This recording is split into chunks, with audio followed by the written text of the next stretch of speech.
Hi friends, నేను మీ రాయలసీమ కుర్రోడ్ని అన్న. చిన్న లైక్ సబ్స్క్రైబ్ అన్న, ఏమొద్దు.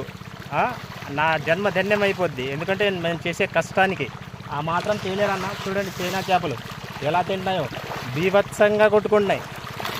చూసారా చూసారా అది ఫ్రెండ్స్. ఇదిగో ఎవరైనా సరే ఫ్రెండ్స్, దయచేసి అందరికీ రిక్వెస్ట్ చేసుకుంటున్నా, మీరు బయటికి వెళ్ళినప్పుడు బళ్ళు వేసుకొని చాలా జాగ్రత్తగా వెళ్ళి జాగ్రత్తగా రండి అన్న. నేను ఎందుకు ఈ విధంగా చెప్తున్నానంటే, మొన్న ఒక యాక్సిడెంట్ చూశాను. మరీ ఘోరంగా పెద్ద లారీ కింద పడిపోయాడు ఒక అతను. బండేసుకొని స్క్రిడ్ అయ్యి రెండు చక్రాల మధ్యలో ఇరుక్కున్నాడు. అప్పుడు నాకు బాధేసిందన్న. ఎవరి లైఫ్ ఎలాంటిదో, ఎంతమంది బయటికి వెళ్ళి మళ్ళీ ఇంటికి వస్తారనే సేఫ్గా. కానీ దయచేసి మీ ఫ్యామిలీ వాళ్ళు ఎదురు చూస్తుంటారన్న.